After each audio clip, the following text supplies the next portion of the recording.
Hi hello guys, कसे आहेत तुम्ही सर्व? मस्त ना, मजेत ना? मी पण खूप छान आहे, मस्त आहे, मजेत आहे. तुमच्या सर्वांचं स्वागत आहे आपल्या यूट्यूब चॅनलमध्ये. तर आज व्हिडिओ बनवण्याचं कारण एकच की आता प्रत्येक जण आपल्या या यूट्यूबच्या प्लॅटफॉर्मवरती आलेले आहे. जे नवीन आहेत त्यांना आपल्या थोडीशा हेल्पची गरज आहे. हेल्प अशी की त्यांना कळत नाही की एक्झॅक्टली कसं करायचं आहे, काय करायचं आहे. मी लाईव्ह स्ट्रीमच्या बाबतीत म्हणत आहे. तर ज्यांना जो ऑप्शन आता मिळालेलं आहे लाईव्हचं, आता हे लाईव्हचं ऑप्शन जे आहे ते 50 सबस्क्रायबर्स झाल्यानंतर हे आपल्याला ओपन झालेलं आहे. माझं जेव्हा मी चॅनल चालू केलं होतं त्यावेळेस हे नव्हतं माझ्या ह्याच्यामध्ये, आता रिसेंटलीच आलेलं आहे. तर चांगली गोष्ट आहे आत्ताच्या यूट्यूबरसाठी, जे यूट्यूबवरती काम करतात या प्लॅटफॉर्मवरती, ज्यांना हे मिळालेलं आहे. तर लाईव्ह करत असताना मोस्टली लाईव्हमध्ये आपण एकमेकांच्या लाईव्हमध्ये जातो.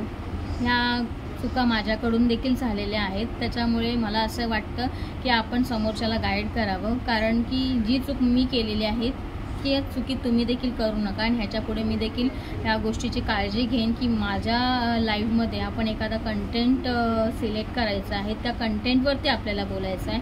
आणि समोरचा आपल्या ओळखीचा आहे किंवा आपलं त्यांच्याशी चांगलं बॉन्ड झालेलं आहे, चांगलं वाटते, तर ती मर्यादा तिथपर्यंतच ठेवायचं, हाय हॅलोपर्यंतच. त्याच्या पुढे आपण जायचं नाही आहे. आणि त्यामध्ये मोस्टली 3 ते 4 वर्ड्स असे आहेत की ते तिथे आपण वापरायचे नाही आहेत. तर ते वर्ड असे की सबस्क्राईब करा, किंवा आपण आपल्या लाईव्हमध्ये ज्यावेळेस दुसरं आपल्या लाईव्हमध्ये येतं त्यावेळेस म्हणतात ताई माझं देखील चॅनल आहे, तर तुम्ही प्लीज हे करा, सपोर्ट करा मला. तर दुसरा वर्ड आहे सपोर्ट करा, सबस्क्राईब करा आणि व्ह्यूज. आणि मोस्टली लोक विचारतात की तुम्ही जो लाईव्ह घेताय तर त्याच्यामध्ये तुमचा वॉच टायमिंग किती झालेला आहे. तर हे 4-5 शब्द असे जे आहेत, मी पुन्हा एकदा सांगते, सपोर्ट करा, सबस्क्राईब करा, प्लस व्ह्यूज, आणि आपली म्हणतो ना की वॉच टायमिंग किती झालं आहे ते चुकून देखील तुम्ही सांगू नका. तुम्ही कुठे राहता, काय राहता, हे आपण पर्सनल इन्फॉर्मेशन तुम्ही लाईव्हवरती द्यायचं नाही. त्याच्यामुळे परिणाम असा होतो की ज्या वेळेस आपण लाईव्ह घेत असतो आणि त्याचा लाईव्हचा टायमिंग आपल्याला मिळतो ना, एवढा वॉच टायमिंग मिळतो, तर तो वॉच टायमिंगवरती त्याचा इफेक्ट पडतो. आणि हे सगळं आपला जो असतो, आपण कामाला एखाद्या ठिकाणी जातो, बरोबर आहे, ऑफिसमध्ये कामाला जात असतो फॉर एक्झाम्पल.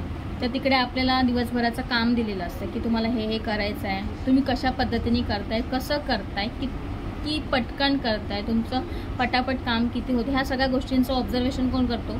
बॉस, जो मेन हेड असतो त्याच्यावरती आपल्याबरोबर, तर तो करत असतो. तसंच आपल्या यूट्यूबमध्ये देखील तसंच आहे. तर आपल्याला सगळं आपण काय करतोय, आपली कुठली लाईव्ह स्ट्रीम आहे, कुठल्या टॉपिकवरती जास्त बोलतोय, आपण काय बोलतोय, आपल्या तोंडातून कुठले वाईट शब्द निघतात किंवा काय, ह्या सगळ्या एकूण एक गोष्टींचा विचार केला जातो. आणि ह्याचा सगळा परिणाम होतो आपला चॅनल मॉनिटाईजवरती.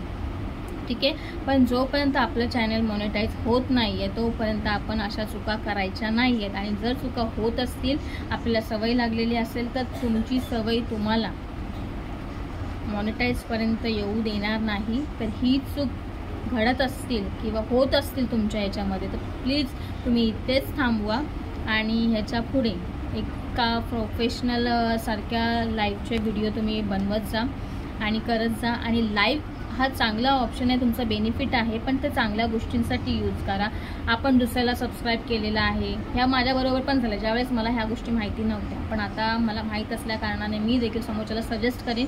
आणि इमोजीज, गेम ओव्हर किंवा साध्या पद्धतीचे असो किंवा काही असो, मग हे जे इमोजीज येत असतात तर ते आपण बंद करायला सांगायचं, समोरच्याला सांगायचं आहे की बाबा हे इमोजीज मला पाठवत जाऊ नकोस, स्ट्रिक्टली अवॉइड करायचं आहे. आणि नसेल ऐकत तर सरळ आपल्याला ऑप्शन दिलेला आहे, त्याला सरळ हाईड करून टाका किंवा ब्लॉक करून टाका. तर हे ऑप्शन आपल्याला एकमध्ये असतात. आणि त्याच्याबरोबरच अजून एक मला सांगायचं आहे, तर ब्लू टिक ते ऑप्शन आपल्याकडे आहे. जे वाईट कमेंट करतात आपल्या लाईव्हमध्ये येऊन, तर ते वाईट कमेंट हे करण्यासाठी आपण करेपर्यंत आपण ज्याला ब्लू टिक देतो तो सेम ॲज इट इज आपलं चॅनल तो ऑब्झर्वेशन करत असतो किंवा हँडल करत असतो. तर ब्लू टिक सगळ्यांना देत बसायचं नाही आहे. एखादी इमर्जन्सी असेलच, खरंच खूप गरज आहे, तर तुम्ही देऊ शकता, अदरवाईज तुम्ही ब्लू टिक कोणालाही देऊ नका.